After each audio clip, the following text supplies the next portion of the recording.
All right, we got everybody jumping on here. We already have up over almost 50 people. You guys, thanks for joining us. You got Otto Stupke here, and I'm going to let everybody else go around the room and say hi.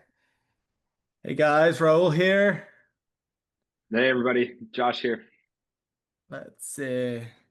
Good evening, Hey, Sanjeev is Alex here. is here. Hello, hello, hello. Hi guys. Katya's here too. Hi guys. Arvin. Katya. Hey Katya.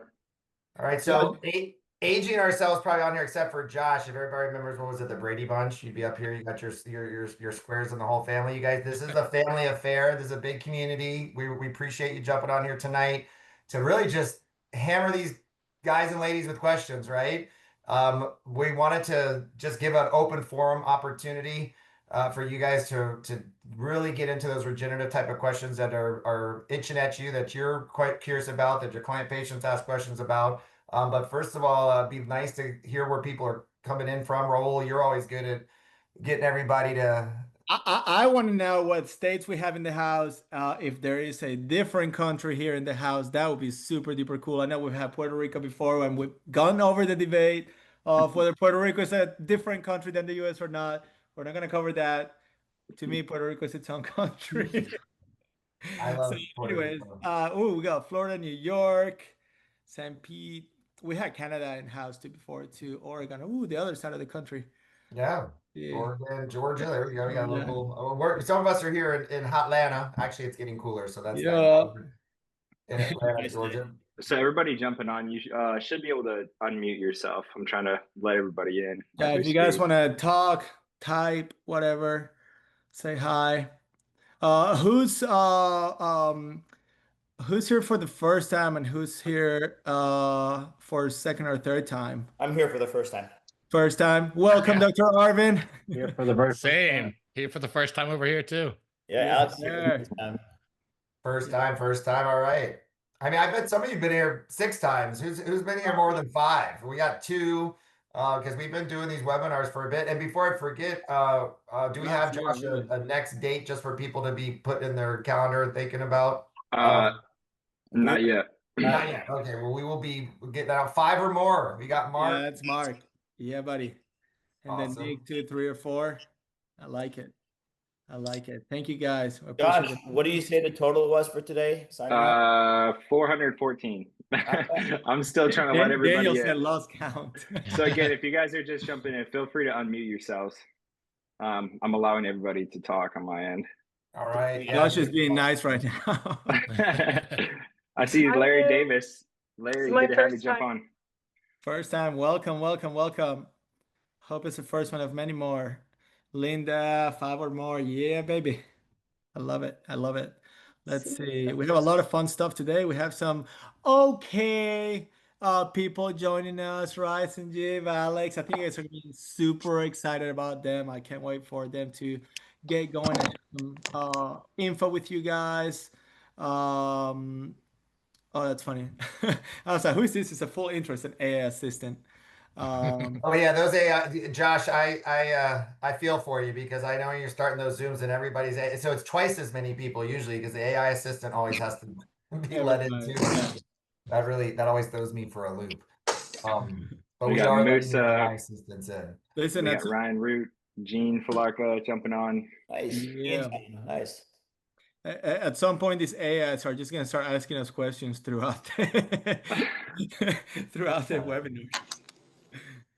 Oh, That's great to see Dr. Linda Kelly. I know you have grown. I think we first started talking, we're just doing some GLP type business, and she's grown quite a bit her peptide business. And really, that's what we're continue to offer you guys, the education, knowledge, training, so that you can expand your offerings, that you can grow your bottom line business. You're going into the fall here, September 10th. Wow, moving fast, right? So we are right edging up on October. This is the time to be thinking about this last quarter of the year and really planning that out. And hopefully you'll get some good nuggets tonight and some ways which you can amp up your marketing skills and really put together some well-rounded programs, right, Katya, for really promoting everybody's business.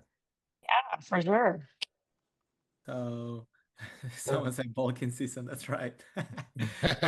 We already have a question. I'm gonna wait for the questions until we get to the Q&A. But just to keep in the back of our mind here, introducing peptides to our practice. What would be the best peptides to pair with HRT and to start patients off? So let's save that question for the end. I feel like maybe throughout on tonight's webinar, we're gonna be covering that. So I just want to make sure that we get the questions after, just in case that it is part of someone's talk today.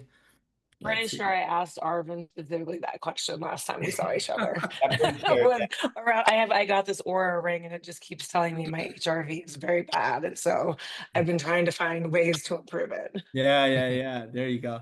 Wow, we have a lot of AI assistants going on today. This is actually the most AI assistants I've seen in the webinar. That is so cool. Alex, there's a good one. Please ask Alex about hair tonics, copper peptides, methylene blue, and what else is in that amazing hair tonic he uses. We'll What do you talk need to about say, that. Jake? We'll obviously, like you said, later we'll get to the Q&A, but KY 1938 too. Man, driving follicular neogenesis, just grow new hairs. Like one of the coolest compounds, been around forever. No one's brought it out. Finally have it out, which is really cool. How do you use it? How do you apply it? Literally topically. Oh, So okay. as simple as topical. You can't actually do oral preparations. Oral preparations are pretty low bioavailability wise, but we actually use it in like our height growth protocols. So if you want to add an inch, 2 to 3 inches to someone after growth plates have closed, you can use that to delay bone growth senescence, right in those growth plates. Problem with that is that protocol is fairly extensive, unhealthy. You can actually grow your collarbone, your face, all these other things. But KY 1938 2 injected can also drive down adipogenesis, so you stop growing new fat cells. Like it does some cool things, but topically, to me, that's where it kind of really thrives, you know? And where you can control it the most, I guess, right? You know, Pretty much, yeah, because like the growth on the bone side of things is tough because we can elongate the femur longitudinally pretty easily, like BMP related protein, things like that. Like we've been doing that for years, but the spillover effect you get could be upwards of a year to 3 years later. And then all of a sudden your collarbone is now twice as thick, or you have that furrowed brow. You look like the caveman. Like the side effects are real. And you also have to push androgens as well as somatropic compounds pretty hard to kind of balance out that axis. So it is not healthy. It's not smart to do, but if you really want to do it, you can do it. Wow, that's a lot of info, guys. I love it. I love it. Next webinar, we're all gonna be like Katya over here, with hair everywhere. You do have some nice hair, Katya. It looks good. Thank you. Guys, let's get started. Let's do it. This is going to be our best webinar to date. That's my belief here. Really happy to have both Sanjeev and Alex here to kind of talk science. This is going to be very scientifically fun, but also just open questions for everybody. But I kind of want to open this up and actually ask Alex about his recent venture with our cell factor. I think he had a really good overall experience. So Alex, take the floor. Tell us about how you kind of found out about this, your journey with this, and just talk through it. So I 1000% am happy to admit if I'm wrong or if someone beats me to the punch or anything like that, and you guys did. So a while ago, I was looking at removing the vesicles from exosomes and literally, again, just having those cell factor bioactive constituents. I was doing some work with the 5-stage agonist group from Abu Dhabi, and we got that completed in the back. And we were always trying to work on just having the end factors to really drive that long, non-coded side of that mRNA expression, right? And we're close, but nothing hit the mark. Different synthetic rates, different bioreactors, nothing quite hit the mark. And we kept trying. We're probably 85% of the way there. And I stumbled across your product, and I looked at it. I was like, oh my God, these guys beat me to it.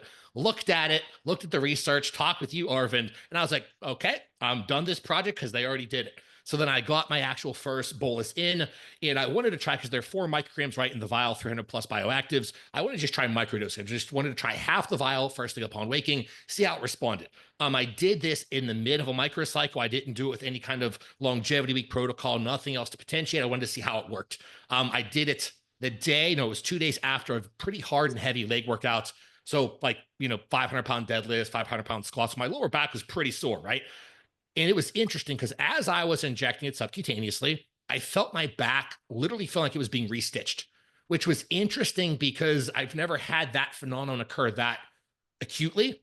I'm always a hyper responder. I can feel things happen when they're happening. So pretty, severely non-genomically in the moment. But with cell factors, it was immediate. And it literally felt like things were being like fibers were being woven back together, like little mitochondria talking to each other. Like it was a crazy feeling. And so I just did the rest of the vial later on that day because I just didn't want to wait. That was what, maybe 6 or 7 weeks ago now. And I haven't needed to do the other vial that I have on hand. I'm more than likely going to be microdosing that with clotho protein and do that kind of like in a daily fashion, more for like longevity purposes. But I'm trying to figure out right now how we are going to combine cell factors with clotho, with exogenous mitochondria, and then what the dosing protocol and the strategy is going to be like for that. So I had an awesome introduction to it. I love when I'm wrong for something like this because you guys already made it, which is awesome because you can just send everyone your way. So really cool introduction. Sanjeev, you got to take it from there, man. I know, right? Well, no, I mean it's super exciting. That is what we've been trying to do. So I had a long call with Alex and try to explain where we were at and what we were doing in the process and how we're different than exosomes. Because like that's what everyone wants to know, right? Like it's what's the difference between us and exosomes, and it's really just what Alex described. We take all that like the junk out, the zero out, the function, the DNA out, so it's acellular, and we lyophilize it. So we use a bioreactor. We have our own formula of how we use what parts of the placenta that we're using on the original cell lines, that we isolate them and then we put them in that bioreactor, and then we're working towards that washing or digestion, enzymatic digestion, to get that biological matrix out of there. So we're a full orchestra of cell lines, and we end up putting that into that isolated medium. That medium is then deep freezed, and then we lyophilize it so that Alex can use a half a dose, or he can use a full dose, or he can use whatever he'd like. So then we can get to those places where you are able to recover. I mean, you're going to see the cytokine rush from the inflammation. And so we map out all of the lines, which is fantastic. We give you the protein weight, the molecular count. And so that's also interesting because you can't get that from any other products that are out there on the market. And that is really the differentiator for us going into the space. So like when we look at it with all the things that you guys are doing at Zen and Regen with the peptides, and looking at the peptide formulations that are being used, we're really like an environmental reset for all of that stuff, whether it's GLP-1s or if it's just traditional peptide fatigue, with this alternative dosing that you have to take. We kind of reset that environment so that those direct signals, those cell signals from the peptides work better or to the original strength, and we kind of enhance that process. So whether it's hair regrowth, it's low back pain, this overall regeneration piece, we call it, or wellness, longevity, we're striking that zone in a fast way, and we're different and the first to market. And Sanjeev, on that topic, and Alex, feel free to chime in as well. One of the things we keep talking about is the regeneration aspect and the mitochondrial duplicity, right? We want to duplicate the mitochondria. So if you want to delve into that and let kind of the audience know what we're looking to do with the cell factor. I'll let Alex start. Yeah, so I have some, I'll say, weird thoughts about this. In one of the groups I'm doing consulting with now on mitochondrial transplantation, and then exogenous mitochondria, a different group, one of the things I'm keeping an eye on the cristae level, right? So those little invaginations that handle the enzymatic action of mitochondria, if you increase that enzymatic action, you can rev up the overall millivoltage potential of your mitochondria, release more ATP, have more positive functioning, more resilience to stress, pretty much everything, right? To me, we can fix that outer membrane, that inner membrane, those overall, pretty much every portion of the mitochondrial DNA. Like that's not too hard, but the cristae to me has been the hardest part to try and basically hypertrophy. What I would like to figure out, what we're trying to do right now, I have one group that will hopefully place a bulk order with you guys, literally just trying to see if we can get the cristae to hypertrophies via cell factors, because we see that it's helping the outer and inner mitochondrial membrane. We see the those voltage dependent channels on the inner mitochondrial membrane being improved, but I don't know the cristae conversation. So I think, because we've used exosomes somewhat to do that, but it hasn't been as direct of an effect. It's been more indirect. I'm thinking maybe cell factors would be the cristae hypertrophy agent to then allow our mitochondria to literally have more enzymatic capacity, just function better. Yeah, and what I would say is how cell factors influence like the mitochondria in general is like they create like, it's like a bioenergetic enhancement. So we're using like the Fs, the IGF-1, the VGF, the HGF, and cell factors, and that's increasing like the mitochondrial biogenesis in place that's happening, and that's happening like via the PGC activation. I think it's PGC1 alpha activation. So you might know about that better than I do, Alex. But and there's these other pathways that are modulating, like hypoxia pathways. We're adapting to the mitochondrial respiration. So the outcome is more mitochondria per cell. Right. So that's what's happening. It's higher ATP, like you were saying, and it's that it makes it more available for the repair process. So then the other factor is the redox balance. So you get these cell factors that deliver these antioxidant enzymes that like peroxidase, glutathione that you guys are using, and then these blunt like mitochondrial ROS. It's like the word is like there is a scientific word for it, but I call it leakage. That lowers the DNA. Hyperpolarization. Yeah, that lowers that DNA and membrane drainage. So like you're going to reduce the oxidative stress that's occurring, and that's going to preserve like the mitochondrial DNA. So, and then the other part, which I've heard Arvin talk about it a lot with other things as well too, is apoptosis and survival signals. And some of these growth factors that are there that upregulate these family proteins, especially the BCL2 family proteins. It's going to stabilize the mitochondria in a way that the membranes are there, and we downregulate the pro apoptotic proteins that are there, and I forget the names of them, but I think they're both start with a B. Backs and back, maybe backs and back. But the outcome is like the cells are under all the stress are likely to undergo like premature apoptosis, right? So it allows for that repair, and that really gives us a huge benefit. So when we think about like mitochondrial modulation, all of this stuff is happening and that's getting enhanced with the cell factors. So it really makes sense to what Alex is saying on that. So very, very excited about that. And big note from what you just said for everyone listening, right? If you're improving every aspect of mitochondrial functioning, that's going to mean you're going to have to pull down your mitochondrial peptides, because we have that millivoltage range, right? I always say overspin, underspin, more from like a quantum mechanics side of things. I just like how that sounds, right? Reality, the real words are hypopolarization and hyperpolarization, right? So too high of a millivoltage, that causes the RF spin-off that Sanjeev was talking about, and then the hypopolarization, too low millivoltage potential, right? So if you're taking mitochondrial peptides and you're pretty high and you spill over taking too much, you overspin, that's you have the wired, tired feeling, you accumulate a lot of ROS. So if you're taking cell factors and you have your whatever, SLUPPs in the background or SS31s or whatever, it's going to potentiate them. So it's probably going to mean you're going to have to pull those down a little bit, because if not, you're just going to overspin and have too high of a millivoltage potential. That's a really good point. Yeah, just something for people to look out for, because I see it happen all the time. If you just take too many mitochondrial peptides, you just literally drive that ROS production to occur, because it's that skipping of electrons across the ATC, right? You're just spilling them off, and that's what's causing all the oxidation. Guys, I want to jump in right quick. We have a lot of practitioners and a lot of doctors in here. We also have a lot of med spa business owners in here, and people that you may. I want you guys, Me too. This explanation to like bring it down just a bit, just so everyone can get it. We're talking about basically healing, restoring mitochondrial function. Someone asked about mitochondrial transplantation.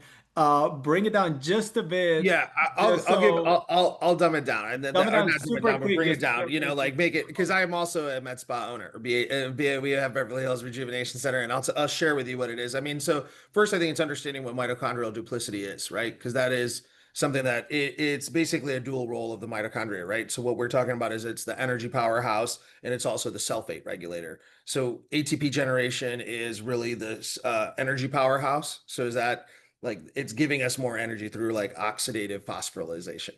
Okay, and then it's a sulfate regulator because it controls the apoptosis, what Alex was talking about, ROS production, and then it's innate immune signaling. So like that's what duplicity is. The duplicity both sustain the life of the cell or the metabolism, and then it also signals death and damage. So apoptosis, inflammation from activation. So the paradox is kind of like what we say is the central piece to aging and degenerative disease. So whether it's aging, injury, or disease, we have kind of those answers when it comes to mitochondrial duplicity, and pairing them with the things that Alex was talking about is really significant in understanding that as well too. So aging, reversing aging, or maybe that's not the best term for it, but like Preventing it. aging when it comes to injury related or disease, making it heal faster because you need that mitochondria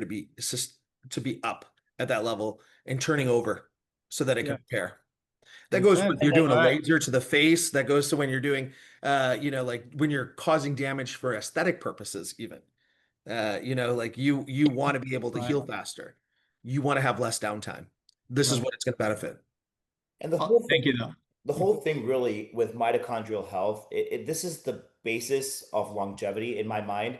Because when you look at mitochondrial and cellular health, you're looking at it at a very micro level, right? And this micro level leads to macro items, which is better overall organ health, better overall health is what it comes down to. So you have the health span, lifespan, if you can optimize the mitochondria.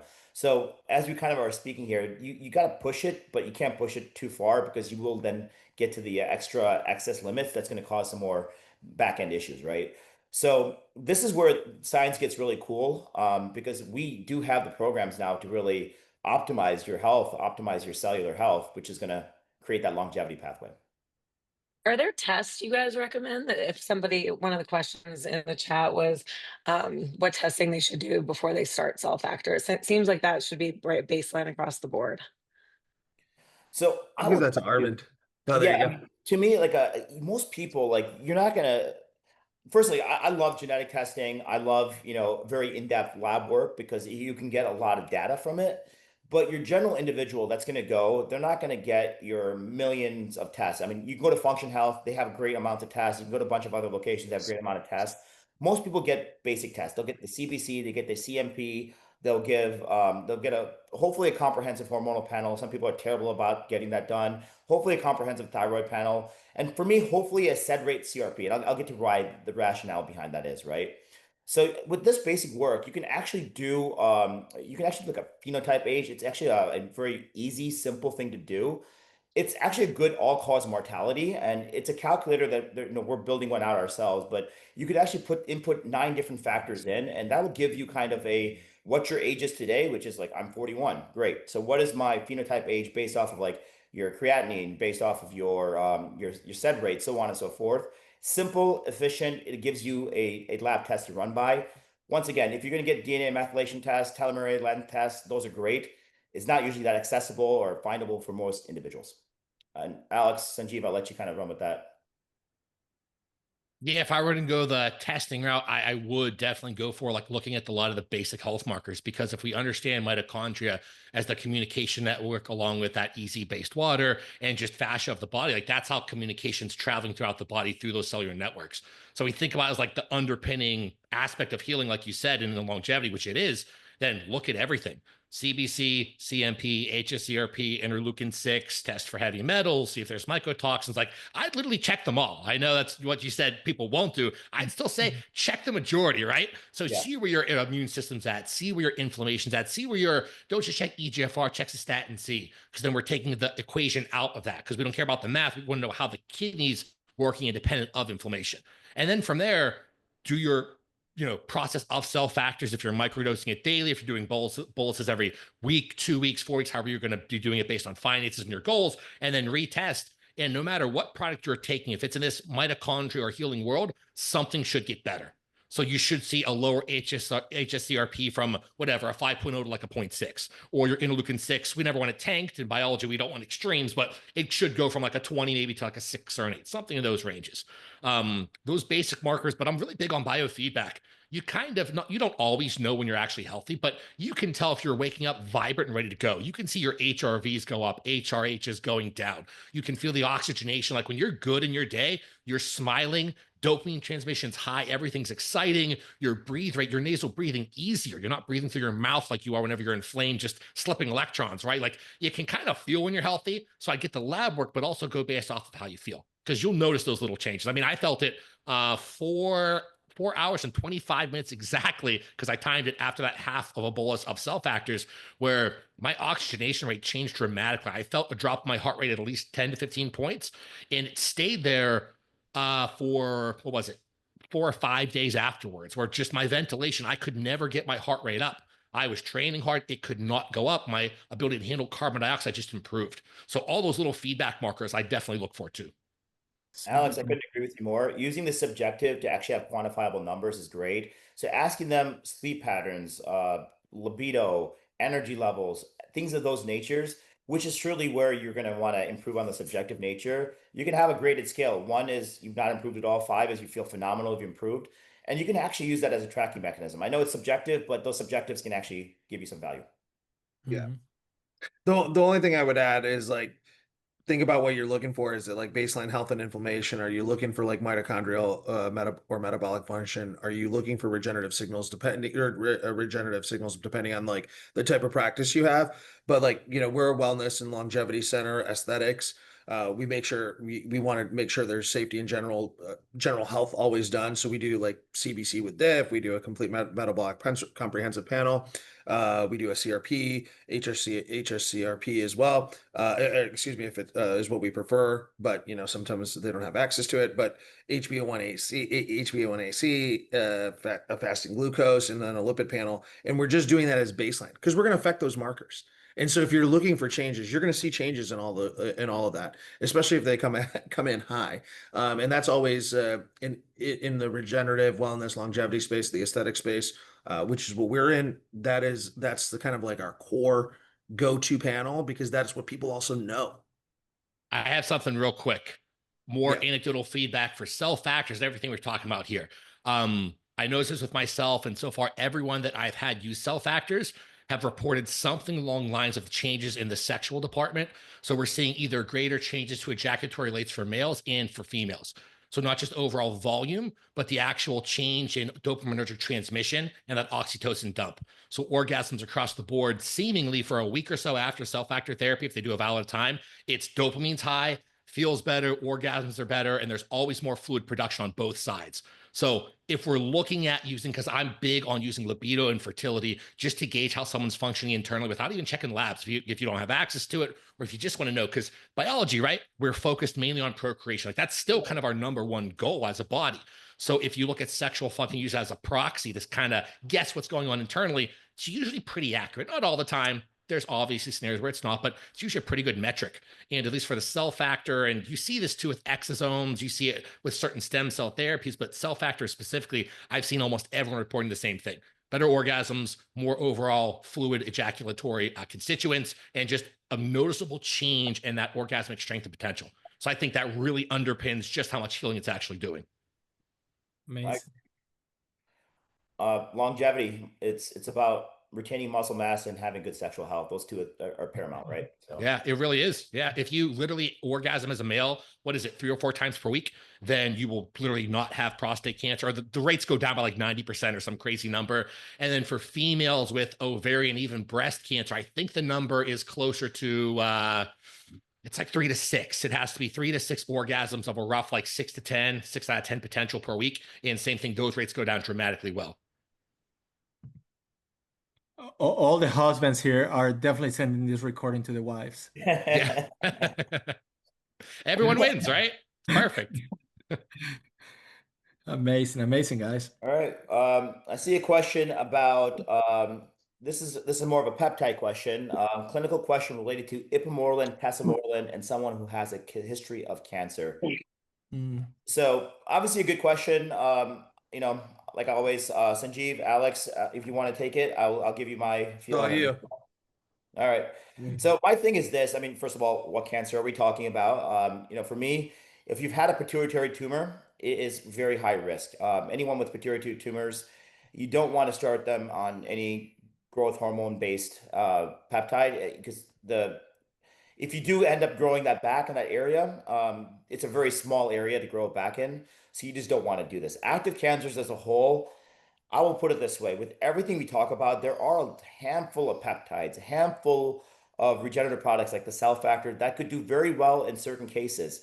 However, I will say this, the biggest issue is we live in a litigious society. So you got to be very careful in what you do. You just don't want to put yourself out there and end up with just the fact that a bad outcome is going to regardless happen, and that comes back to bite you. And then you end up with a lawsuit on your hands. So be very careful. And obviously, with any of these clients, patients, whatever you want to call them, you need to have good waivers in place, indemnification forms in place, just to protect yourself. You know, we're trying to change how society views and deals with longevity, deals with overall, I think, the new age of medicine, but there's still going to be the ability to get sued. So you just got to be careful. So from my perspective, again, obviously, yeah, completely agree. Got to make sure yourself covered, especially in this kind of gray area world. We'll say, oncology wise, to date, I have 364 complete cancer reversals, and of those cases, I try to avoid any kind of somatropic compound just because it's just blanket proliferation, right? So whether it's exogenous growth hormone, testosterone, ipamorelin, I'd rather use different options just to make sure there's no global proliferation, right? With that being said, though, if you look at something like BPC 157, which technically could fit into that somatropic category, mitogen activated protein kinase will go through an offshoot cascade and it'll actually drive cancer cell apoptosis. I've seen that happen, not reliably enough, but it does not grow cancer. So then it makes you kind of rethink this whole somatropic growth hormone conversation, like how, like, we know exogenous growth hormone in high amounts will cause global proliferation, right?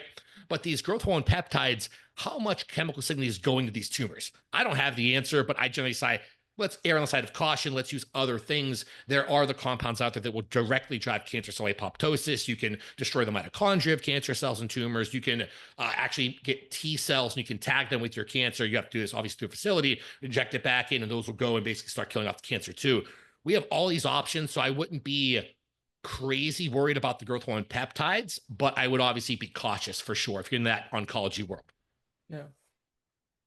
I think this is a great question for you, Sanjeev. Gene Falarka is asking, hey, Gene, not yet familiar with cell factor, but what takes you away of using it microdose over a full month period rather than one single shot? Can it sustain refrigeration and keep a stability over 30 days once reconstituted? So I prefer the whole dose, right? But it's up. We do make half doses, we make quarter doses. Once you reconstitute, you do have to inject within like that 30-minute time frame. So it's just about how you want to break down the dosing from it. But when we look at the cell factor itself, you're getting all of that regenerative messaging in that full vial. That was what we put it.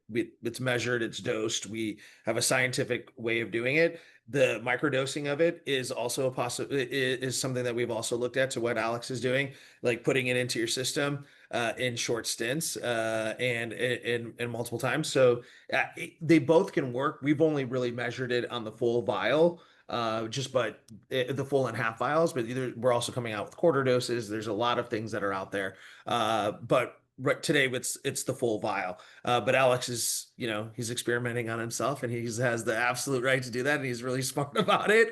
And he's doing things that people are thinking about doing, what they do with peptides too. It's a signaling device, and he's using it post workout, which is an amazing way to actually decrease inflammation immediately. Has happened in 4 hours and 30 seconds, or whatever it was, 4 hours and 24 minutes. The inflammation is the fastest effect that you are going to feel when you do that, because it's like a cytokine rush. It's nice too, just so everyone knows, like, coming from my perspective, I'm very lucky because I have just such a massive cohort of clients. And so whether it's any of these new things that I'm coming out with, or the cell factors or anything like this, it's never just me. It's always, I try never talk about things until I have at least 100 clients that I say, okay, at least 98 people responded this way and 2% didn't. Not quite there with cell factors, but it's so new and exciting. I'd rather talk about it openly with you guys and kind of share what we're learning. I do think, if we're trying to delineate, first of all, like, to make it very simple for people to kind of figure out how to dose it, if you have a major problem, a major health problem, major injury, bolus them out, right? You need healing done non-genomically right now to solve the problem, because you still have a long healing journey no matter where you are. Whereas if you're someone who's already relatively healthy, maybe you're just doing it for, again, the background changes to athletic performance or just a little driver on longevity long-term, that's when you have the microdosing, right? But you can go anywhere in between. So I would kind of make it simple and say, if there's an acute problem right now, bolus them out. If there's not really an acute problem, try microdosing it, or try 2 doses, or try the bolus. Try them all and see how you respond. But generally, big damage, more myotrauma. Yeah. And I'll give you a quick, I think that was Gene's question, but like, cell factors are signal rich, not volume dependent. So that it would give that idea that it should work. It would work in a microdosing environment. Like, even from a threshold activation standpoint, even nanogram to microgram quantities of growth factors. MicroRNA, it can activate like the P13K, they can activate MAPK, ERK, the JAK-STAT pathways. And so we've mapped those pathways, and those are in fibroblasts, neurons, immune cells, all of those things that are happening. So like reduced immune reactivity, like microdosing minimizes the chance of local inflammatory flares or systematic immune activation, but there's really not that serious of a possibility for that. But what I would say to Alex's point, and why this made it ring true for me, it like mimics nature, right? Like, so when you have these like in vivo, like when you have a placental secretome, it's in vivo. It has like this paracrine signaling, as you guys know, if you guys are in that space, and it's very low concentrations, not massive bolus explosions or exposure. Awesome. Awesome. We have some really, really interesting, really good questions going on in here, guys. One, possibly staying away a little bit from the cell factor. As you get to this, I'd like to hear your thoughts on peptides for mental clarity and the associated pathways. I'll give a quick blurb on it, and I'll obviously let the roundtable discuss as well. For me, when it comes to mental clarity, it's several pronged, right? So obviously, you don't get to mental clarity just using peptides and cell factor if you don't do other things right. So I always talk about my 5 pillars of success, and you got to treat your body right to begin with. Mental clarity comes from all sorts of other aspects. Hormonal health is huge. Terrible testosterone is going to give you terrible overall mental clarity. I've not met a single person whose testosterone's in the toilet that has great mental clarity. That being said, let's just say, all things kind of figured out. One of the things I like to do before getting to the brain peptides is to really optimize the mitochondria. For me, mitochondrial health is the first thing that I look at. So yes, I think cell factor you can do intranasally. It gets to the brain very quickly. And cell factor, once again, as we talked about, 300 different cell lineages it can hit. So it's a very sensitive, to say the least, right? So if you can direct it to a certain location, you can have great outcomes. So in this case, doing an intranasal apparatus into the brain will get you great quick access. And then after that, I do think your mitochondrial enhancers, your SS31s, your even NAD plus, things of that nature to fuel up that ATP aspect before you start doing your CLAMs, your CMAXs, so on and so forth, I think does a it's a great pathway, I think, before to kind of fuel up with those technical brain peptides. Alex, I'll let you kind of let you give your opinion on on this conversation. I love that. So that's the starting point. 1000% agreed. Then we start bringing in more like the neuroplastic drills and games, because it's just like any other organ or tissue in our body. If you don't use it, you kind of lose it. So we're trying to rehypertrophy our brain and the right cortical regions for whatever purpose we're trying to do. So this could be the speech-based work to fire up the Broca's area, Wernicke's area, articular singlet, and then some kind of like cursive writing, because in today's society, no one does cursive writing anymore, right? We're not connecting both hemispheres of the brain. That non-stop motion connects those, and we're first firing it up with the speech work. So the speech work could be pick a long word with a bunch of syllables. The example I always give is Nuapept, right? N-phenylacetyl-proleglycine ethyl ester. Say that 15 times, do that pretty fast, then do some cursive writing. That's step one, right? Start doing that to just activate the brain, and then do your neuroplastic drills and games. Like, I love the Elevate app. 5 games per day, absolutely awesome. And you can go down the list of doing non-dominant hand drills. You do so many things, but do the work for your brain first, and then you layer in different compounds. Could be like a J147, which actually modulates the AMPK to mTOR, mainly through calcium channels to start to hypertrophy the brain. So now the brain's growing, right? We're building new neurons. We're starting to move in the right direction. Then from there, there's usually a fueling-based problem. So then as you're improving neurochemically, again, just like muscles, you got to fuel them, brain you have to fuel. So it could be adding in something that will drive more acetylcholine production or exogenous ketone bodies, eating more carbohydrates for glucose, or more oxygenation, doing more hypoxic or carbon dioxide based work. So then you drive the fueling side of things. Then you go back, say, okay, maybe we're going to drive more neurotrophic factors. We're going to really push NGF, BDNF, everything pretty hard. That could be your good old cerebrolysine or the dihexas that drive neuronal communication. One of the compounds I'm working with now, SPG302, and then PIPE 307. We're doing this in multiple sclerosis, but although we're seeing cool things over there for reversing MS, we're also seeing it being a pretty cool neurotropic compound just to start remyelinating oligodendrocytes. So specifically, if you look at that PIPE 307, it's it modulates the muscarinic 1 receptors on precursors to oligodendrocytes. So essentially, if you never mature an oligodendrocyte, then it can't myelinate. If it can't myelinate, your brain can't function properly. So we can use this literally in a scenario where you're trying to improve a skill. That skill could be in the gym, in the weight room. It could be academically. It could be to be a better entrepreneur. It could be a ton of different things. So that's kind of the order I'd kind of go in. And then you have tons of other compounds, but I'll stop talking. That was solid. That was awesome. I'm gonna jump on to the next question though. Alex, I think this one's for you too, dude. How long do you recommend 7 for? Spill it out. What was that? How long do you recommend taking a BPC 157 for? So I'm very big on those peptides being used for their goal, right? So if you have a chronic problem, you can take it chronically. I've had certain individuals, they can get off of some of the higher doses of gabapentin or some of the other, even other benzodiazepines and things like that, depending on what the problem is. We've been able to replace that with different peptides like a BPC 157 long term. So then you're not only causing healing, but you're also coming off the withdrawal dependency problems of the main drug that will cause issues in 10 years. So for certain people, I've had them on longer term. Obviously, as time goes on, though, you're not doing daily. You're doing like a bolus once a week or once a month. But to me, these are compounds that are used based on the goal and the need. So if you have sore biceps or whatever, or you had a really hard work week and you have to drive global myological or neurological recovery, right? You could use it just for that week. You could take one bolus, or you can keep it in for months on end until the goal is actually fixed.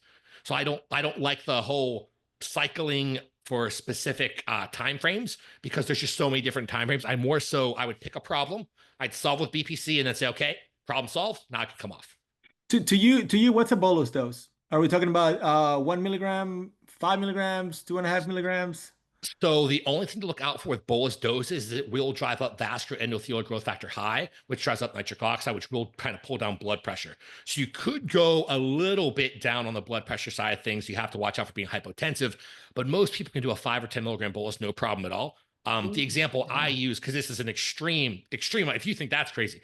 So I tore my quad earlier this year. It was almost right off the bone. So I classified as grade 3, not grade 4, but basically off the bone. I did 50 milligrams of TB, 50 milligrams of BPC, some other cool stuff, some red light, near infrared, Lacoste coils. Like I did everything, recovered it in 4 weeks. I was back to squatting in Gold's Gym Venice with Mark Bell. I actually recorded it because I was so excited, right?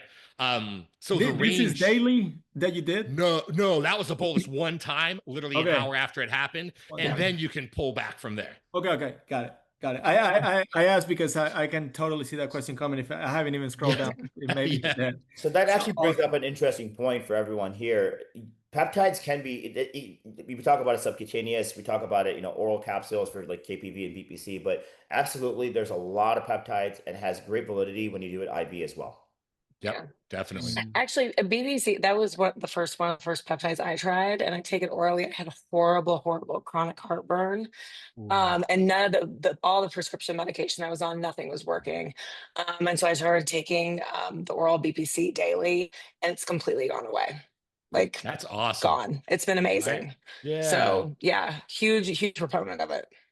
Well, it's so nice too, because now the abuse of PPIs, like you can slowly taper off those, bring in BPC. Yeah. And if it's still not enough, then lorazepatide acetate comes in, tightens those junctions, so the inflammatory proteins can't leak out, and then you're off your omeprazole, and then all of a sudden you won't develop stomach cancer in 10 years.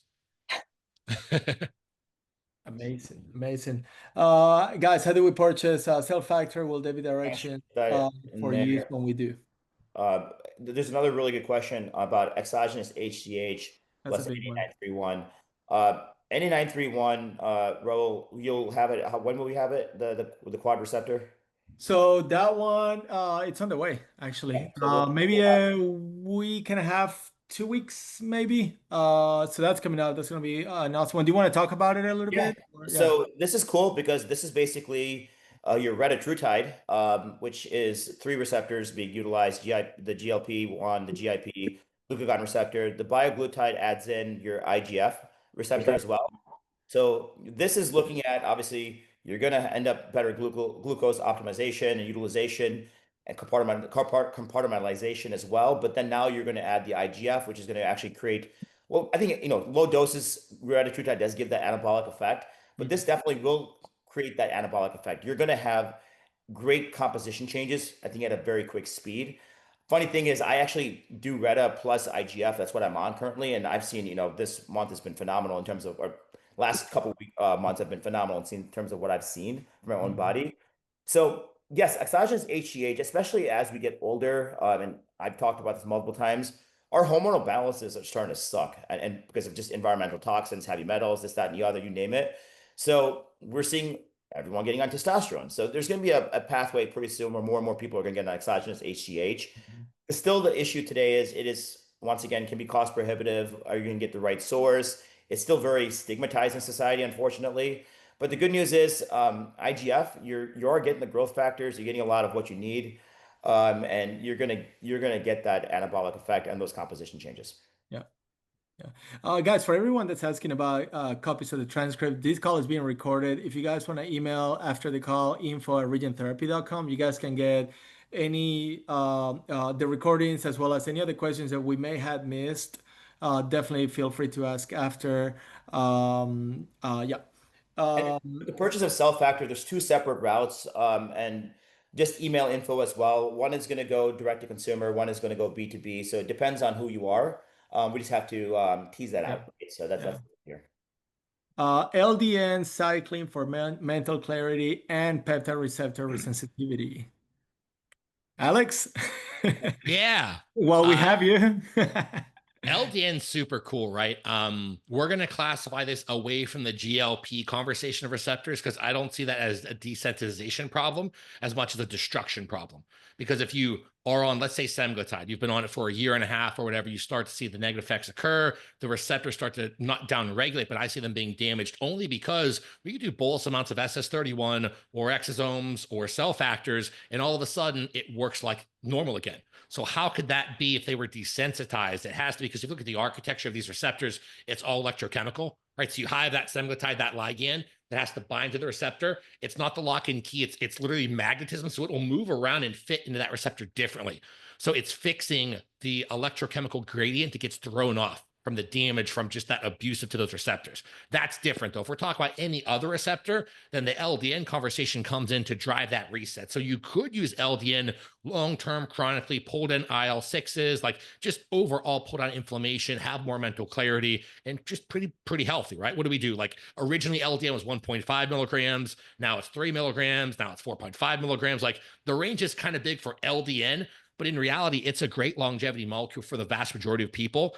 I'm not a big fan of pulling it out cold turkey ever, because just from practical application for the past decade or so, if you pull it out too fast or put it in too fast, you can see interleukin 6 either be tanked or move the needle too fast. Again, in biology, we don't like things happening fast, and we don't like them being extremes. So interleukin 6, although we don't want a crazy high, we don't want it tanked.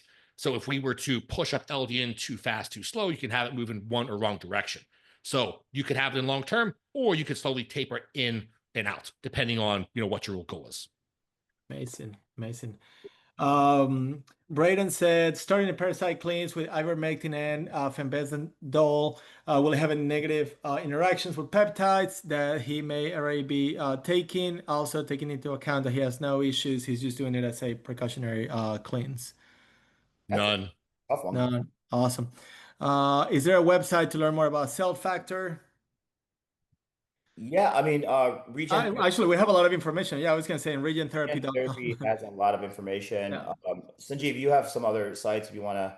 Yeah, but Regen Therapy is what we use too for our general audience, and like if you want to get more peer to peer, we go through Arvin as well through that Regen as well. So I think Regen Therapy is the best way to start. And then if there's other ways you want to dive deep, we have PowerPoint presentations, all of that stuff that we'd love to share with you.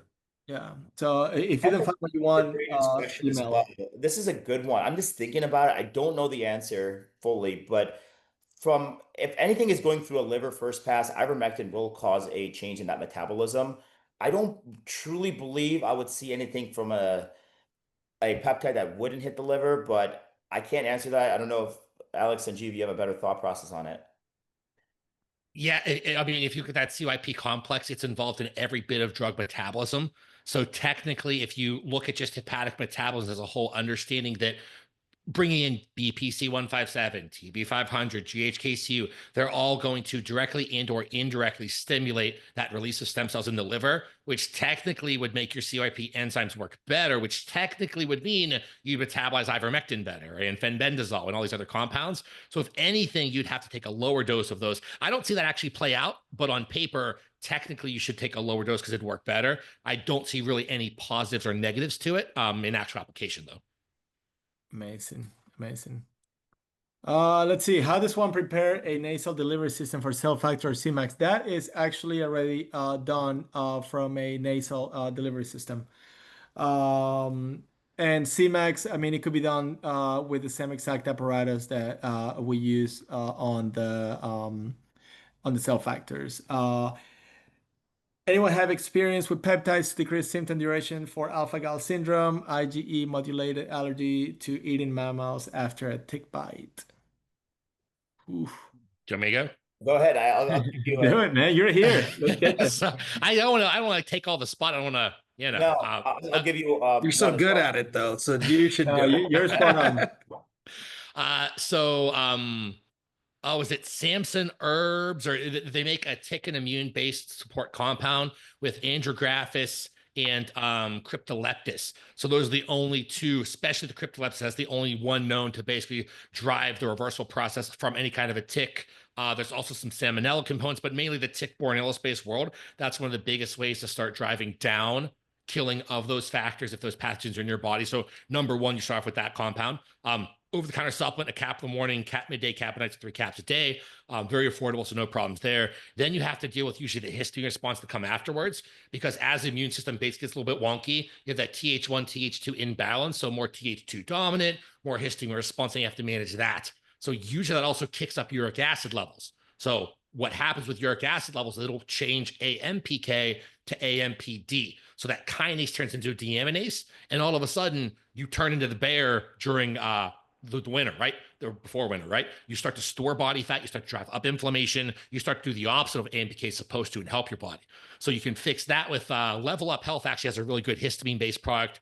Quercetin that'll knock out the uric acid and a couple different things to pull down that Th1, Th2 dominance. And then you would layer in something like a thymogen alpha-1, so the bioregulator, because that's working pre-glandularly. In this scenario, usually with tick bites, if you go with thymosin alpha-1, you have to be careful on the duration, because once you throw off that Th1, Th2 balance, it'll go the opposite. You'll pull down Th2, push up Th1, and you have the same reverse immune response you had in the first place, but not with histamine, but driven from Th1. So thymosin alpha-1 would come after you fix all this. Thymogen alpha-1, the oral bioregulator, would generally come in a cap morning and night. And usually that protocol for like 30 days, 45 days is usually more than enough to reverse those problems. Alex, you mentioned andrographis. Dude, if you've ever smelled it, it's not the most pleasant smell. I used to source it by the kilos, and it was the worst. It was the worst thing. That I mean, there's different nerves, right? But that was definitely by far the worst. So, anyways, Daniel, I was going to say as well on a lot of these immune modulated aspects. I'm a big fan of FOXO4 DRI for a lot of things. I think preemptively using this, I mean, you're looking at it's not just with this specific process, but we have a lot of people that have prolonged, COVID symptoms, issues with Lyme disease, this inflammatory conditions as a whole. You're looking at all of these preemptively using your first phase, what I like to call it, FOXO4 DRI. Another one that you can do IV. Actually did a dose of FOXO4 IV Monday. Actually, a handful of us at the office did FOXO4 IV Monday. So I think it's one of those ones that people don't talk about nearly as much. Definitely one that's going to be coming into light. But starting that off right off the bat, kind of clearing out that what I like to call the my analogy I always use is, you got like your peptides, you got your cell factor. This is your airplane fueled up, ready to go. But you have this disaster of a thunderstorm that comes through and destroys the runway. Now you have trees everywhere. You got to clear the pathway before you can take off that plane, right? So FOXO4 is a pathway clearer in my mind. And then after you do that, I mean, I've had really good success with an individual that we've been doing cell factor on him now. This is his 5th month. He had a really weird autoimmune disorder. He has hypereosinophilia syndrome. Once again, not the same thing, but a pathway that's not too different. And his course of action was actually FOXO 4 followed by month-over-month cell factor. Interesting. And then Daniel also mentioned KPBL 37 and thymosin alpha from an immune boosting perspective. Question here in regards to basically just going down into, as opposed to going so deep, people are asking ultimately, how can people use these products, right? I mean, I like to say that there's different protocols for different things, different case scenarios consistently. For those type of questions, I think honestly, email and info@regenerative.com will probably be good. And then we can get one of you guys in touch with one of our clinical staff, and they can probably direct you a little bit better. And we do have a lot of questions, so I'm going to start speeding through some of these guys. Um, um, um, I think this goes back to the what we talked about earlier when I was mentioning Alex about the bolus BPC dosing.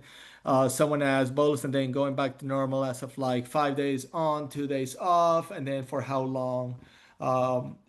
If you want to touch up super quick on that, and then we'll go on to the. Yeah, bolus amounts usually you could put in like a longevity protocol once or twice per month. So you can make it simple. The 1st and the 15th of every month have a 5 milligram bolus of the peptide that you need the most action from. So could be BPC 157 full 5 milligrams on the 1st, and then maybe you need more TB on the 15th, and that's all you take for the month. And you don't, it doesn't have to be that simple, but you can make it as simple as that. Yeah. Dr. Bing is asking, how does self-regenerative factors compare to expanded stem cells that are done outside of the US but cannot be done here, minus the DNA being absent? Sanjeev. Yeah, no, I mean that's a great question, and I think there's 3 or 4 good answers. One is the source and composition of what it is, the mechanism of action of how we're doing it. I mean, and safety profiles in our favor, and so is the regulatory environment. But if you think about cell factors in general, cell factors are derived from basically placental secretomes. They're acellular. They contain all the growth factors that are targeted. They have the cytokines, they have the microRNA, and the ECM proteins, and there's no intact cells there, right? So expanded cells abroad that you're getting from whatever country, let's just call it Mexico or Latin America, but even overseas across the Atlantic, they're taking adipose-derived MSCs, bone marrow stem cells, or cord cells, right? And these cells are isolated, cultured, and then they're expanded in vivo. So they have to be infused in. They're infused into live cells into patients, right? So the mechanism of action is way different. So we're paracrine signaling from a cell factor standpoint. So we're molecular messages that trigger like repair in a patient's own cells. There's no engraftment required at all. So it's low dose signals. They trigger angiogenesis, they trigger collagen synthesis, and they trigger immune modulation. Expanded cells, their intention is to engraft and differentiate. So in reality, most benefits still come from their signaling, but it's not. But it's not long-term engraftment. That's what's happening. So the expansion alters the phenotype. So more senescent to cells, there's a huge risk of mutations. So you're still, even if you do the engraftments, you're still wanting the signaling.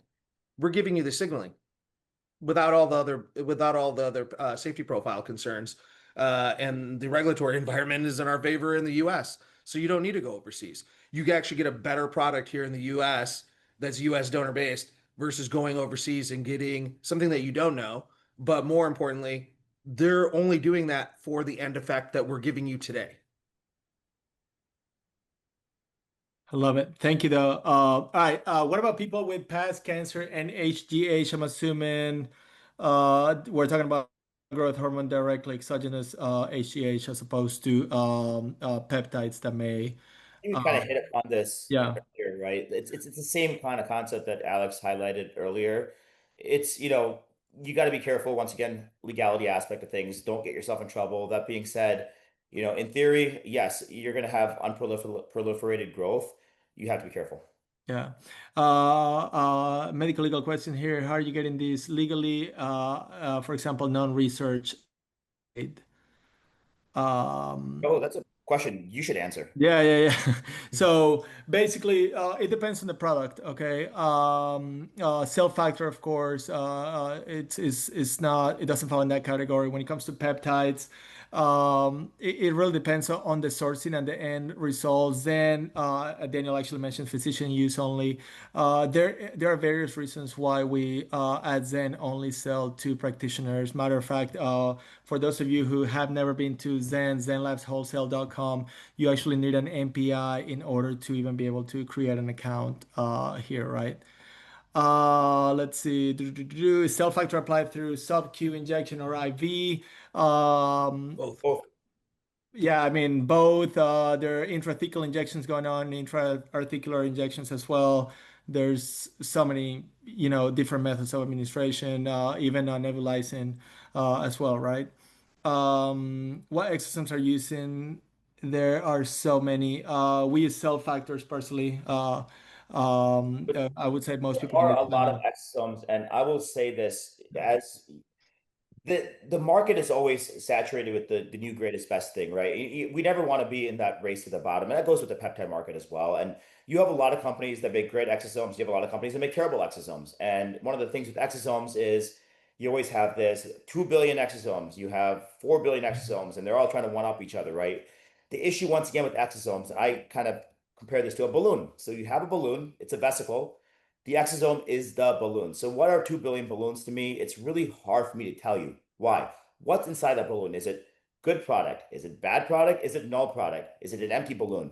Then when is that balloon gonna pop? Meaning the balloon has to pop for the product to be then delivered to the end cellular site. I can't tell you on a day-to-day basis or even a patient-to-patient basis when that balloon may or may not pop. So the biggest issue with exosomes is that we don't know what's inside and we don't know the delivery timeline. To me, both of those are very important. And when you have cell factor, which you can do both of those can be kind of answered, it makes life easier. Yeah. Alex, do you have any experience with a bolus dose of SS31? Have you ever treated in that fashion? Yeah, with everything where you're bolus dosing it, slowly work up. Don't just do it a bolus crazy out the first gate. Start usually a milligram, could be 5 milligrams, 10 milligrams. The highest amount was actually an individual who went on vacation, pretty wealthy individual, and got a parasite that actually chewed a hole through her brain. Like we literally had the functional MRI scans, and we saw the hole. One of her regenerative processes was 100 milligrams of SS31 IV. We did that with a low dose of exogenous growth hormone. At that time, we had some exosomes, and then we had a couple other cool things in play, but we completely regrew her brain. The crazy part about it is she had all of her memories. She never lost her memories, even though that hole through her brain was gone. That's a whole consciousness conversation existing 3 feet outside of your body. We're not going to get into the quantum world today, but SS31 can be worked up pretty high. And I'd say it's one of the safer peptides to take up higher. Whereas, like, if you're getting hypotensive from like the high dose of BPC, SS31, you can reverse CKD with that. With usually like it's expensive, but like 20, 30, 40, 50 milligrams a day, which gets to be expensive, but you can take your EGFR from 16 up to 47, up to 72. So, but normally for most people, a bolus is going to be 1 to 5 milligrams, like one for a daily dose, maybe 5, maybe 10, but usually 5 or so for most people. Got it. Amazing, amazing. That's definitely a bolus right there. One other thing with any IV peptide that you're going to do, cell factor, you're going to slam it in. You don't need it to touch the plastic too much. But most other peptides, it's going to be a slow. You're not going to try to slam this in any which way. Yep. BPC, absolutely not. But these are going to be things that you're going to do in a slower fashion. So if you're going to do 5, 10 milligrams of SS31, and this is a lot more tolerated, as Alex said, than like MOTS-c, like just the one I always talk, SS31 and MOTS-c. MOTS-c tends to have a little bit more adverse reactions than SS31 for sure. But kidney functions, organ functions as a whole can really improve with IV administration. And I think more and more places that just offer IVs, IV bars, IV drips, those places can be offering these as a adjunct therapy. Totally, totally. Is there a good reference list for the peptides that can be given IV and possibly a dosing schedule? We do have a lot of information in regenerative.com. And I am working on putting together more IV stuff. And that's I'm leaving to the UK next week, and one of my things to do on the plane, aside from sleep, probably is to do this. So I'll put some IV stuff together because I think it's just a world that is untouched. And Alex, you can comment upon it, but no one thinks IV peptides. They always think, oh my God, that's going to be bad for you. But in reality, there's so much good you can do. Yeah. I think Oh, go ahead. I was just gonna say, especially for those higher doses and those far spectrum cases where it's just a lot of damage, you need action right now. That's where the IV really comes in handy. Amazing. Which one of you all want to answer this next question? I'll let you guys read it. What is it? But tinnitus, anyone using BPC and TB. Yep. So for tinnitus. yeah. So comparing tinnitus to cancer, to post-finasteride syndrome, to a torn quad, I feel like tinnitus and visual snow are the two hardest things to reverse. Like, I have very few reversals in that world, and everything else is like 100 plus. It's such an interesting disease. I guess we're going to call it disease, dysfunction, whatever you want to call it. Because I've had it reversed by a specific type of ashwagandha, BPC in one individual. Another person, we used MSG actually to reverse the tinnitus, given that nasal cascade interaction. Like, we've used random things that's worked. So I have not been able to map out exactly the go-to plan to reverse tinnitus or even visual snow. It's interesting. A lot of people, they can do that. Remember that tapping method, right? You do that tap on the back of your head to create that impulse so brain focuses elsewhere. We've done plasmalogens. We've done a lot of things. I honestly haven't found a go-to or even a top 5. It's been very random across the board. Yeah. One thing I'll add is make sure you don't have a massive tumor. That's the one thing you want to rule out. Yeah. Agreed. And Daniel, to what you're asking, I've used it personally, the apparatus that I've used for cell factors as well as for Sealant CMAX DSIP. I mean, we definitely have the apparatus. Are you guys using an atomizer or? Yes. Oh, Yeah, cool. that's exactly Nice. what it is, Alex. It's an atomizer. And then can you repeat that FOS for IB? The FOX04 dry. Oh, FOX04. Yeah. Correct. FOX04 For IB, you want to do, Arvin, you want to throw the protocol? I did a 4 milligram dose. I'm gonna now, and now I'm succeeding that with every other day I'm doing 2 milligrams for a total of 16 milligrams. So I will finish my course in what is that? 7 days. So sorry, 14 days, 7 days of utilizing it with 7 days off. Yeah. And all right, I'm really gonna speed through just because I want to be. It's 8:06 Eastern. I want to be respectful of people's times. We have 42 questions, guys. So Nice. let's. I know everyone is asking honestly really good questions here. So I'm gonna speed through. I'm gonna jump some of the ones that I feel that we've already answered. And if we do not answer any questions, guys, just email info at and I was gonna say, if we don't answer questions, it's because Raul doesn't like you because he didn't. or I can't read if depending on how how medical this terminology gets, right? Anyways, can you recommend? I think Arvin, this goes to you. Can you recommend a great anti-aging peptide stack and provide the dosages, durations for the peptides in the stack? Maybe just recommend the peptides. Some stacks on regentherapy.com. Granted, we have some other better stacks that we can come up with. Just info at Regen. We can put something together and talk to you. Alex, can you talk about GHKCU and its antidepressant effects? Yeah, it'll act as a monoamine oxidase inhibitor. Could be A or B depending on the individual. So most people can use it in the morning. It usually requires at least 5 milligrams. So got a little bit of pip on that, a little bit of the sting. But a lot of people use that to replace their traditional SSRIs and other compounds like that. I will answer this question later as I have to do some research on that. But your peptides have lipopolysaccharides removed. I will ask with the chemist and biologist. The answer is yes, Rahul. We've looked at this before. Got it. Fair. Great question, Ashley. What's the difference between Cell Factor and Luxer Plus? I'm not sure what Luxer Plus is. Anyone here? If I had to guess, it's probably an exosome or a stem cell, maybe, which I believe Sanjeev, you've answered that question a couple of times. How much saline do you mix during the IV administration with peptides? That depends on the peptides that you're gonna be using. Don't need a whole lot. I mean, honestly, if you do like a 250. 50 cc small bag, it's more than sufficient. So you just I'm happy to answer that Luxer Plus question though. If they don't feel like it was answered in like the way it should have been. It's a little bit different because Luxer Plus is it's like a amniotic placental biologic product that's often marketed in the US versus an exosome. Got it. Okay. Megan says S31 and NAD, lots of energy. Absolutely. I just did an NAD without the SS31 and I got energy for sure. Which peptide is good for mold? LO37 and VIP, so vasointestinal peptide, but you'll still need to have some kind of a heavy tier biofilm disruptor and a binder to then pull it out of the system. But usually those two peptides. Amazing. Hey, really good stuff here. Ryan Root said we've had tinnitus reverse, increasing testosterone and estradiol. Very cool. Right. I just talked to you. Very cool. Yeah, it's so interesting, right? Because you can have someone who's natural, bring them on TRT, all of a sudden it resolves, right? It's one of the most interesting dysfunctions out there to really study.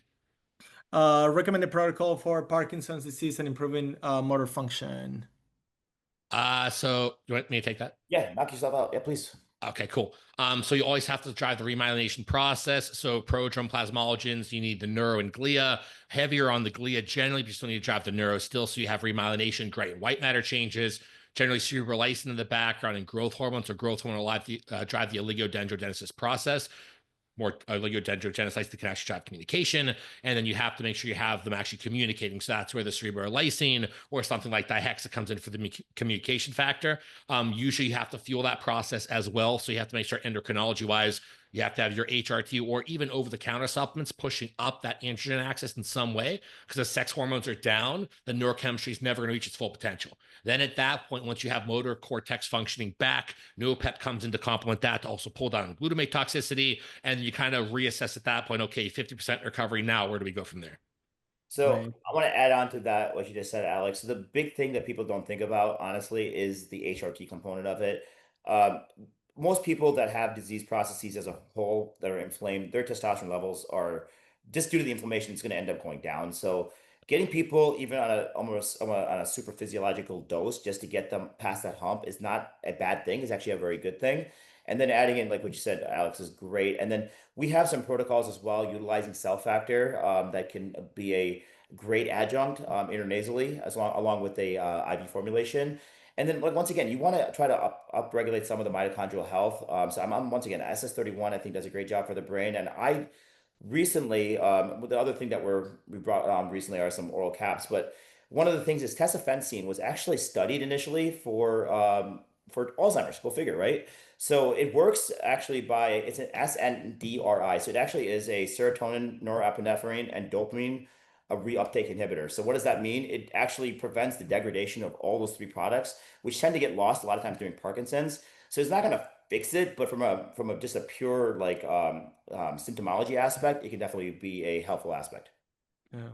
Question for you real quick, because I've had people use SS31 intranasally, amazing efficacy at very, very small doses.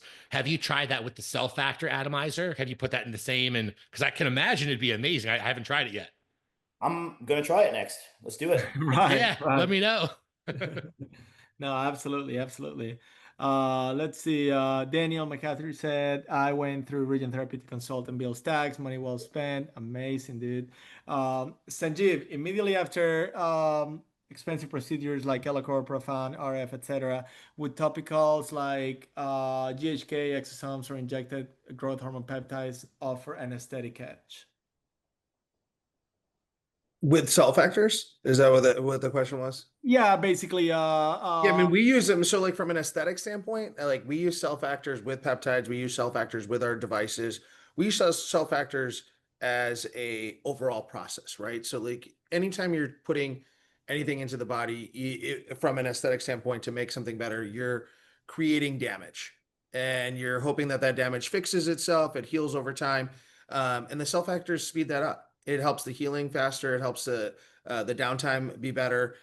From a skin standpoint, like you think about doing that with a facial, with a hydrofacial or a microneedle, it is the best way to get your skin to have less inflammation. It'll decrease the hyperpigmentation. It'll make your skin tone even. And it is an amazing opportunity if you have an aesthetic practice or a med spa practice to incorporate those into play. Exosomes are great. These are better because they're safer, they're more regulated, and they're targeted. And it's not foreign. Say cellular. Absolutely. Let's see. We're almost done with the questions, guys. I'm gonna go through these ones. I feel like at some point we need to do another live event, Arvin, and just bring everyone in here because I feel like if we just did a Q&A roundtable live event, I think it would be extremely Question is, who's taking their shirt off this time? dude, I not me. But I feel like you guys always make me do that for whatever reason. So, anyways, Hashimoto's, what's the minimum duration running, thymosin alpha 1, 4, and what would you do pre, post, and or in conjunction? I want to say one thing that I'm going to hand it to you, Alex, here. Hashimoto's, first and foremost, look at the testosterone levels. I cannot underemphasize that. I mean, there's a slew of people that we've dealt with Hashimoto's over the years. Their hormonal balances suck around, right? So usually they're not hormonally optimized in any format. I would look first at their testosterone levels. Let's once again look at a super physiological dose if necessary.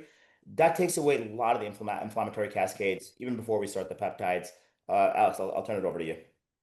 Yeah, so with TA1, you have that TH1, TH2 component covered, but you also have to have something to manage the reverse T3 problem that goes on.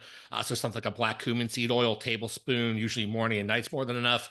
Thymosin alpha 1 generally start with 500 micrograms daily for the first maybe week to 2 weeks or so. You'll also have the underlying selenocysteine problem. So then that's where your exogenous glutathione and selenium comes in. If you are taking your exogenous glutathione via injection, pair it with taurine. Taurine's going to break those disulfide bonds, give you more usable GSH molecules. Normally, we're looking at something like that. In long-term for Hashis, we would then taper off and do something like thymosin alpha 1 only a couple times per week. And then the other days do thymogen alpha 1, only for the reason we don't want to screw up that TH1, TH2 balance. Because if you do push that, then you have the reverse immune response, histamine response, and Hashis will actually get worse. Amazing. And other thing I will say with Hashimoto's, the as a whole, cell factor, once again, we talked about it before. This does reset a lot of the receptors, so it's a great adjunct. And with Hashimoto's, and along with many of these other problems we talked about, it comes down to the comprehensive testing, right? So once again, how many people end up getting antibodies with their thyroid labs? It almost never exists. And a lot of people with Hashimoto's, they're told that they have some sort of psych disorder or something else crazy going on with them, and they get misdiagnosed. Once again, it comes down to basic testing and then looking to get comprehensive testing, not just basic testing, but getting comprehensive testing with getting your reverse T3s, getting your antibody testing, and with your hormones is getting your SHBG and a full-on comprehensive panel to know what you're dealing with. Amazing. And I think really quick too, just for everyone out there, because everyone's big on the application, right? With cell factors specifically, because that's kind of what this whole call is about, right? I feel like everyone can make it as simple as in the longevity space, longevity world, obviously based on finances, but if you could do once a quarter or 2 times a year, something in that 1 to 4 times per year range as a minimum, to me is where this kind of fits. And I think that's pretty easily affordable for most people. That's doing a lot of the healing so that maybe you're slowly pulling down that biological agent, pulling down cellular stressors. And then in between those therapies, you're doing the other peptide therapies and things like that. And if you do have more money or more problems, then obviously that duration comes down a little bit. You have to have a higher frequency. But I think most people 2 to 4 times per year, pretty good start. And then depending on finances and need. I'm pretty sure that's a song, More Money, More Problems. 100%. That's why I was laughing, dude. Arvin, you got it. More money, more problems. And I do want to encourage everyone that's in here who owns practices to try these products first, because when you talk to your patients about these products and you've taken them, they can tell there's a difference there. And also, it's easier when you talk about a product that you've taken firsthand and experience, with it. Melita, why I get headaches from NAD plus, and even if she microdoses. And then Daniel mentioned inflammatory response, fried niagen. Anything else from the panel in regards to that? I will say not everything is for everybody. That's the simplest way of saying this. We have a lot of people that don't do well at all with MOTS-c. We have a lot of people that don't do well with CJC. So if you try something and you have an adverse reaction and you continue to have an adverse reaction, just you can't do it. You just got to stop taking it. Absolutely. How do you handle Parkinson in a patient with prostate cancer? What do you recommend for mitochondrial support? We talked about mitochondrial support in the very beginning of the call in different angles. What about the Parkinson in a patient with prostate cancer? And I will say this very carefully. And once again, liability aside, the things that we've talked about with Parkinson's, truly speaking, should not disrupt the prostate cancer at all. This is not going to create a increase of malignancies. It's not going to do anything. If anything, it's going to potentially help with the malignancy. I will kind of leave it kind of vague in that sense. I don't want to say too much and insinuate something and create a. I can say, because I'm not a doctor, so I'll say exactly what you can't say. The doctor in Florida from 30 years ago was bolus dosing TRT, so high dose of testosterone, and killing off cancer cells in the prostate. So 1,000%, and that's it's tough for everyone on this call, because everyone, like pretty much everyone here, is a doctor, and you have clinics and facilities, and your hands are tied for sure.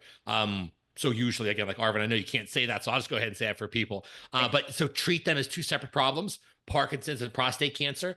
And then even in the cancer-based world, if it's below the neck, a tumor is a tumor is a tumor. Above the neck, you have to cross the blood-brain barrier, but that's just looking at drug kinetics and mechanics, really, more than anything. So you basically treat it as two different problems. Yeah. Megan has a good question. I can halfway answer that one. Can we combine MOTS and red in one vial? Sure, absolutely. MOTS is a very funny peptide for some people. However, what I do want to turn into you guys is whether, if you get a MOTS and a RETA, can you reconstitute them and combine them? Does that undenature the proteins from one another, or is that something that will be stable and they could microdose on? Yeah. Reta as a whole is just one of those compounds. Any of these GLP classes are going to be in a whole very hard to combine. So putting it in with the MOTS-c, you could have. I can't. I'm not a scientist here, but I can potentially see it precipitate out. A lot of times, what I end up doing when especially as they sit in the vial together and they're stagnant, there's a good chance it could probably create a contamination effect, or not contamination, but like a precipitate effect. So what I do a lot of times is just in one syringe, I'll pull it out together and inject myself. But combining it into a vial, I would not recommend. Alex, you wanna? And then last question, guys. Last question for tonight. What sort of support do you provide to your clinic partners? Arvin, I think that's a question for you, brother. We will provide the support that you're looking for. So I mean, obviously it's a loaded question. Our goal is really to be your partner. So whether you need true operational support, whether you need just clinical support, just email us. We do have a great slew of operators on our end. We can make something work that's going to be best for your practice. So I don't know exactly what you need, but I guarantee that we do have solutions as a whole for probably 80% of what you're looking for. Amazing. All right, guys. Otto, you want to close this out, dude? Yeah, we appreciate it, you guys. I had stepped out for a little bit because I have my 88-year-old father and 86-year-old mom here in town, and they have both experienced a cell factor. And I think for my mom, really helped her with cognitive issues big time. So huge proponent here for all the things we talked about tonight. You guys, we really appreciate you getting on here tonight. We are doing this RTQA 10, RTQA 10. And that's a 10% off site wide, right, Raul? Yes, sir. Okay, so that is gonna, for those of you that are just starting your journey with us on the peptide side or the cell factor side, you've got a nice special here. We really appreciate you jumping on here. Let's thank our panel of experts. You guys, this is a all-star team that you have. Let us know what you think. I see all these thank you. This was great. Please, we grow this community because of you. We're here for you. So please tell your friends, your colleagues to jump on when we put this out. We had a great turnout tonight. Appreciate you all staying on here to the end. Have any parting words anybody else on the panel wants to share? I will say, Alex, Sanjeev, please give us your parting words. Thank you so much to be on our panel today and giving such great information. But I'll let you guys say a couple words if you like. I'll go first because Alex is a better finisher, right? So I'll just say that I appreciate everyone getting on. This is a great opportunity to learn about new products and have this regenerative space be enhanced and bring enlightenment to it. And you guys really have grown so much since in the last few months. I can't wait to see where it's at in the next year. I really just have to echo that. I don't think I can top it. I really appreciate you guys having me on. Everyone's doing such an awesome job. And I feel like this whole longevity, peptide, regenerative medicine world, I think it's bringing everyone together, right? I feel like for a little bit of time, everyone's kind of diverging in this one. I feel like this is bringing everyone back together because everyone wants to look good, feel good, live longer, have a better quality of life. And this is kind of the community that's making it happen. So I really appreciate you guys having me on. Thank you. 100%. And that's what it's all about, you guys. We know that the world needs this information and they need great providers like those that are on here tonight. Share this with as many people as you can, because that's how we all grow. First, have your own personal experience and then take it from there. So I'm going to repeat this code one more time: RTQA10. RTQA10. That's 10% off site-wide. Somebody just asked me again about that. But if that's it, we are going to wrap this up. You guys have a great evening, rest of the week, and go crush this great fall season and let us help your business, your bottom line, and really service to the world. Have a good one. Take care. See you Thanks, guys. guys. Thank you. Thanks, Bye, guys. guys. Bye, guys.